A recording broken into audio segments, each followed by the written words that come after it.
Hi everyone. Thanks for Theodore for a super elaborated intro. I'm not that great.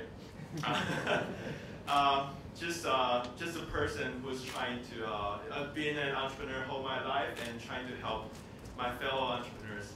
And I was listening to Max Ma when he was giving an welcome keynote over there, and I was really touched because 2-3 years ago I was at Max, Theodore, and Erica's shoes, trying to start appWorks in Taiwan, and we were facing quite similar sort of challenges Hong Kong is facing right now 2-3 years ago, and we really pushed hard during the last 2-3 years, and most people when I was starting, they were telling me that there's no way that could work in Taiwan. And 2-3 years now, we're proving them wrong. And I hope 2-3 years from now, when we come back, or every year I should come back to CoCoon. But 2-3 years from now, we'll see. Hopefully we'll see CoCoon is making a big impact on the HK entrepreneurial society.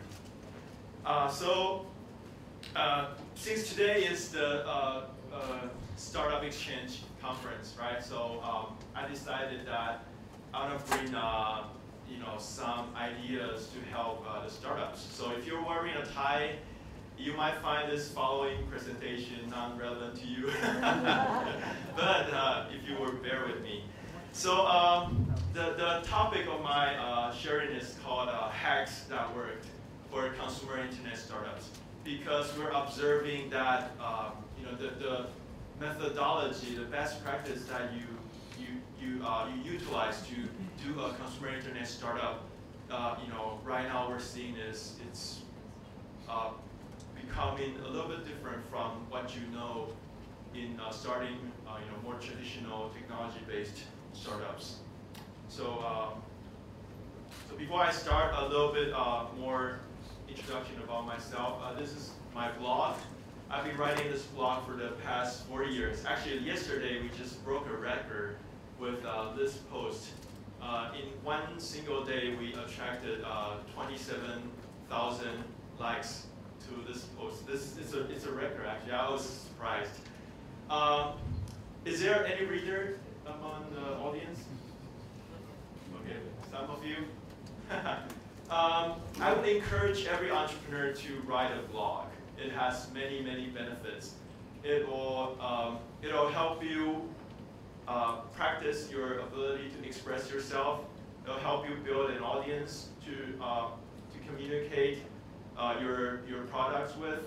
It will help you do your business development. A lot of potential partners, once they know what you're doing, they're more inclined to come talk to you. And also it'll help you with your recruiting, actually. A lot of startups have been telling me that it's very hard for a startup to recruit because you don't have the brand name, and people feel anxious in joining you. But if you build a presence online, it's actually much easier as a startup to recruit. When I started, we're a VC firm out of nowhere, so you can imagine, nobody wanted to join appWorks. But through my blog, actually, I over time found 7 very capable team members to join me. One of our newest partner, Joseph, he actually had 12 years of VC experience with the most successful VC in Taiwan, and he decided after this 12 years of VC investment experience, he actually wanted to join us. So, I always joke that if I don't write this blog, nothing would have happened for appWorks. So it's really, the blog is really where I found, a lot of things that I can, add to appWorks and make appWorks work. So I would encourage every entrepreneur to write a blog. And also, having a blog is not enough these days. You'll have to have a social media presence. This is my Facebook page. Like Theodore said, I try very hard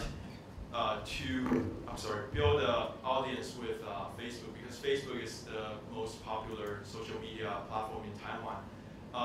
The 40,000 likes that I had, I spent $0 on it.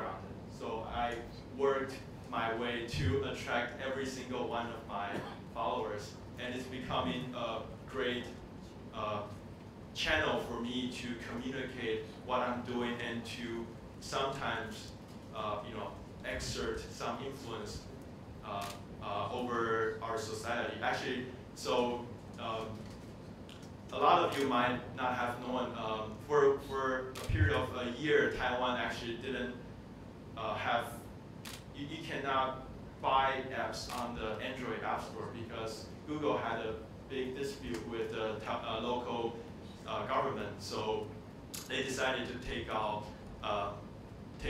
the paid app market in Taiwan. And we actually were able to mobilize our community to write letters to our government officials. And after we've been working at it for a year, we actually helped the government to withdraw their policy against Google, and later on we actually restored our paid app store. So having a presence, having a community online can help you do a lot of great things. So I would encourage every entrepreneur to try to build your community online. And since today we're about exchanging ideas, and actually I also wrote a book. This book talks about everything you need to know as a beginner of internet marketing. So if you want to know, so what I found is there's a lot of books written in depth about a lot of techniques in internet marketing. For example, you might find a book on search engine optimization, and it's going to be a book this thick, right? But there's really no book, at least in Taiwan, that talks about the general concepts of what you need to know as a beginner of the internet industry, as a beginner of the internet industry, as a beginner of internet marketing. So decided to write a book, and this book you can find it on Zenio, an ebook platform. It's selling at only $3 per $3 US, and all of my royalty I donate to a charity. So I'm not advertising this book because I want to make money. I'm only telling you about this book because I only got 30 minutes to cover what I'm about to talk about, and it's not going to be everything I want to tell you. So if you want to learn more about internet marketing, this is a book that you might consider picking up. And since today is about exchanging ideas, I'm going to tell you a little secret about how I built my blog community, how I built my little blog empire, if you will. This is the secret to my little secret. So every morning I wake up at 5 a.m. and after waking up, I just do one thing: I read. This is the statistics page of my Google Reader, and if you can see, I read around 2,600 articles a month. So which means that I read between 80 to 100 articles a day just to post one blog article to my community. So we're living in an age of information explosion. The world is moving so fast that you really have to work really hard to catch up. So if there's anything that I learned from blogging for 4 years, it is that it will push you to read more, and by reading more, you'll be more up to speed with everything that is happening around the world, because increasingly the world is becoming flatter and flatter, and you have to learn from what other people. So whatever you do as an entrepreneur, as a startup, there must be hundreds of people that are doing similar things around the world, and you just have to learn from them. Otherwise, you're only not optimizing your time, right? if you learn from others, then you can learn from their mistakes and you can improve yourself more quickly. So if there's any secret behind my ability to build, I really don't want to be too exaggerated. To build a small community, it's the large amount of reading that I do every day. So I would encourage every one of you to blog, to run your social media, and to do a lot of reading. It's basic. It's like a 基本功. If you're practicing Kung Fu, this is your 基本功. You have to just do it every day. It's your 20-mile march. And and a little bit about appWorks. So we're accelerator plus VC fund. We have 635 square meter of space. We're $11 million fund, and we've helped 150 startups so far. This is our office space. As you can see, the vibe is very similar to CoCoon. Okay, so that's the introduction. So now I'm going to talk about the hacks that I observed over the past 3-4 years that works. So if you're in you're doing a consumer internet startup, these hacks, you might be able to learn from these hacks and use it on your own startups. Okay, so and these are all really 5 little stories that I want to tell you. So first hack that I found that really worked is called fake it until you build it. So it really came from the story is EasyTable. So EasyTable is an online restaurant reservation service. They're the biggest in Taiwan. On their network, there are 550 restaurants, all top-tier restaurants, and they're sending 2 million diners to restaurants a year. When they started 3 years ago, really, they're nobody. So no good restaurants, no even average restaurants would want to work with them. So what they did was they would post the restaurants on their website, but they didn't have official relationships with. But if the consumers would book the restaurants on their website, they would then pick up the phone and call the restaurant to do the booking. And over time, once they start to accumulate enough bookings on their website, because every time they call the restaurants, they would say, I'm booking for this group of diners, and we're EasyTable. And over time, the restaurants they got to know EasyTable, and later on, they decide a lot of them then decided to work with EasyTable. Okay, so it's a technique. I think it's nothing new. It means in the old days, the trading companies, entrepreneurs, they would go to the U.S. and get orders first, and then come back to source their supplies. So it's the same technique, but it works actually really well in the internet startup, consumer internet startup area. So if you want to build a platform where on the other side of the platform there are players that are more established, they might not work with a little young startup, then what you do is to fake it. You just fake it and try to get consumers to buy in first. Try to get their customers to buy in first. And then over time, once you accumulate enough momentum and traction, then you'll gradually convince some of the smaller partners to work with you. So that is a technique called fake it until you build it. And I think it works really well when you're building a platform. Okay, second trick.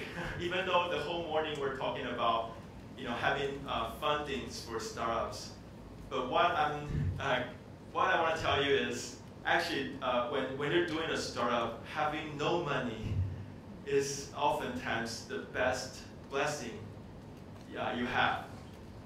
So with this technique, I want to talk about a very successful gaming startup in Taiwan. It's called Shen Ai Ye. They're famous for their mahjong games. Is there any Shen Ai Ye player here? I heard they have 1 million players in Hong Kong too. So Senaye is a very successful internet gaming startup. They have more than 10 million registered members so far. They're doing around 10亿台币, which is probably around 2亿港币 this year in revenues. The gross margin is 99% because they're selling virtual goods, and their net profit is around 30%. So it's really a really successful startup.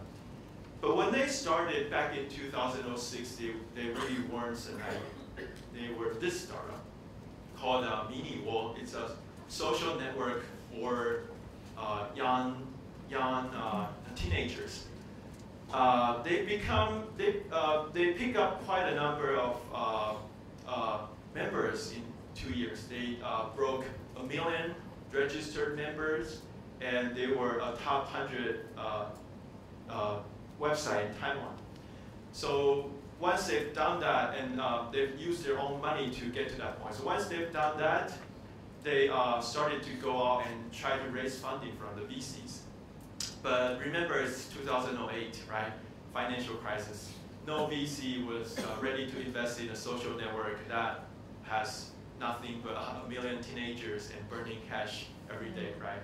So they really have their backs against the wall, and it's really, they have only several months worth of money in their cash left in their bank. So they were thinking to themselves what they should do, and so one of the founders, Mike John, he was actually one of the co-founders of one of the biggest gaming companies in Taiwan. So he said to his team members, even though we have high aspirations, but really we only have several months worth of cash in the banks. So even though we think doing gaming and trying to make money off gaming is not the most elegant business model that we wanted to do, but we really had no money, so there's no other better choice. Should we just try with our 3 months cash left in bank, let's try to do a gaming startup. So they built GotGame, and it just so happened they caught the biggest paradigm shift that happened in Taiwan. So in 2009, Facebook went from 50,000 members to 5 million members in Taiwan in just 2 months. So they built a game right before Facebook was ready to take off. And they actually rode the Facebook wave to become a successful and profitable company. So imagine if by 2008, when they went out to raise funding from VCs, if VCs would have given them money, they would have still be doing Mini World, right? And when Facebook came along, it would have killed Mini World, even with the amount of VC money they had. But it's because they didn't have money, because they had their backs against the wall. They have to improvise. They have to try to make it work. They have to try to find something that can work. And it's with that under that extreme condition, the entrepreneurs would come up with great ideas that are practical and that works. So, if having money helps entrepreneurs, then we should be starting companies, right? The big corporations with all the money, they can just spin off companies, and that'll be all successful. So there will be no room left for entrepreneurs. So if that's the case, then it means that having money is not the best thing a startup can have. So the opposite to that is having no money sometimes is the best thing a startup can have. So don't pity yourself for having no money in the bank. It's actually a blessing, because you have no money in the bank. You have to try to find ways that work with very limited amount of resource. And it's only with that condition can you come up with things that that are 10 times, 100 times more efficient than the traditional practice. And it's only with that you can find ways that you can eventually build a great business upon. So having no money is oftentimes oftentimes a blessing to startups. Okay, so the third trick I'm going to share with you is a trick that I call build distribution first. So if you come from a more traditional type of industry, oftentimes we do R&D first, and we come up with a product. Then we try to talk to the distributor to sell our product. But on the internet, you don't actually have to do things in that order. You can actually build a distribution even before you build a product. And by distribution, I mean your blog, your social media. Because by having a blog, by having a social media,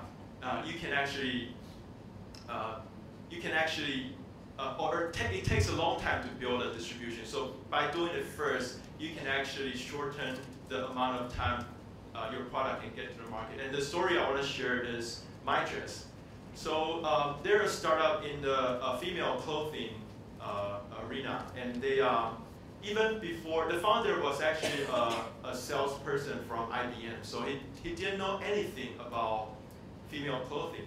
He just know that Korean female fashion was becoming a trend in Taiwan, but he was not from a rich family, so he had no money.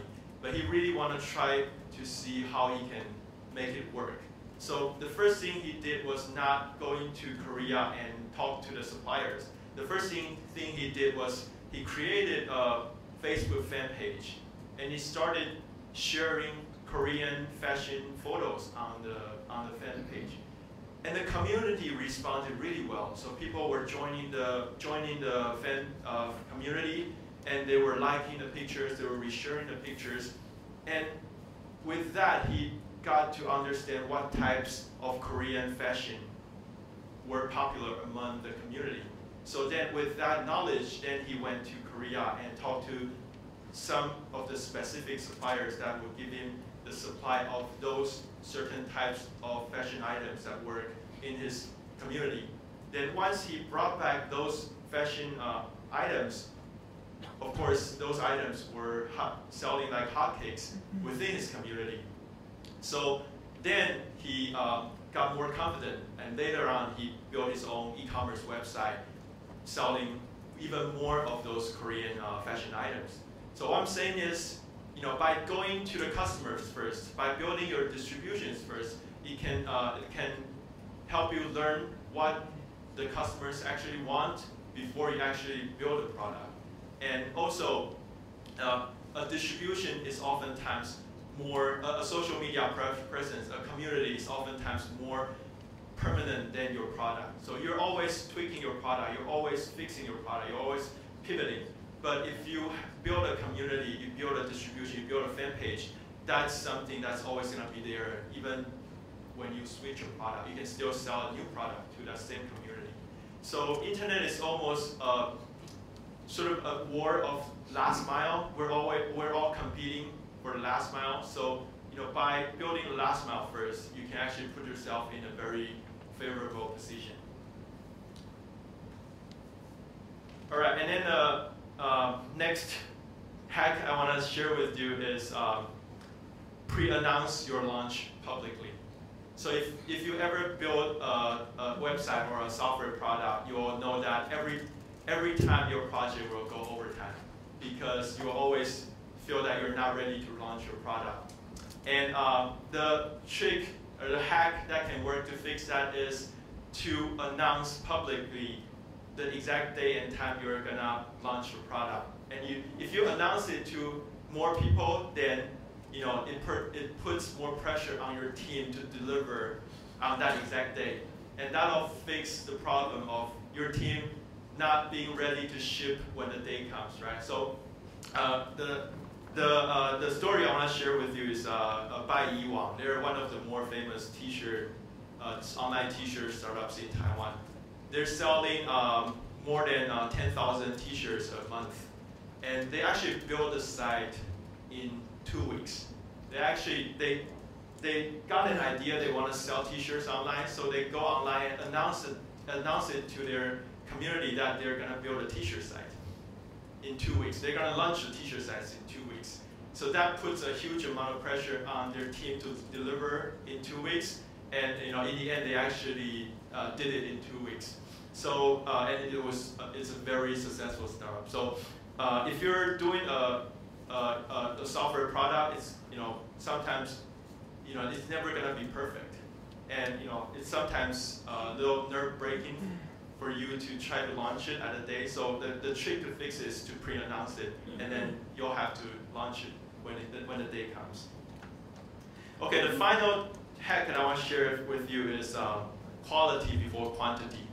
So oftentimes we're taught to tell a lot of people about our startups before to promote our startups, but oftentimes it might not be the best thing that you do.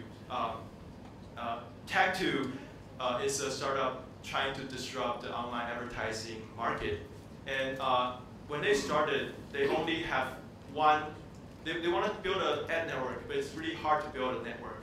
And when they started, they only had one publisher that would work with them. They don't have any advertisers that would work with them. So they source their advertising inventory from the Yahoo publicly available API affiliate program, and then they build algorithm to optimize that API and really make their advertising product generating much more revenue for their one publisher at that time. And then with that superior quality of their product, then they take that actual working number to talk to other publishers and other e-commerce players, and all of them would want to work with them because Tag2 proved that their product worked really well with just one publisher partner and one customer. So what I'm saying is, when you're beginning to do this, you want to focus on making it work for very few customers first, and you want to make sure that your product works 2 times, 3 times, 10 times better than your competition before you go ahead and scale it. And that's really the trick that works better for a consumer internet startup. Okay, so those are the 5 little stories that I want to share with you. So, in the end, I hope you get a sense that a startup is really not a smaller version of a big company. Oftentimes, it's actually the opposite of a bigger company. You want to do the things the reverse way that the big companies are doing things. And also you want to know that a startup is actually a temporary organization. It's a temporary organization. It's not designed to exist forever. It's designed to find a scalable business model. And once you find a scalable business model, then you want to scale into a big company. So you don't want to do the things like the way the big companies do it. You want to do the things most oftentimes the opposite way of how big companies do it, because that's a way to help you find your scalable business model more in a more timely manner, more cost-efficient manner. And once you find that, then you scale into a big company. So one of the most harmful thing an early-stage startup can do is called premature scaling. So before you find a scalable business model, if you premature scale your startup, that's oftentimes the #1 reason that kill your startup. Okay, and then everything what I'm talking is actually part of the Lean Startup movement. So I would encourage you to get online and learn more about the Lean Startup movement. It's really a practice that we summarized over the last 20 years of internet startups. And I would encourage you to follow my blog. There's a lot of the things that I learned in the past 3-4 years. I shared all of them on my blog. So with that, I thank you very much for your attention.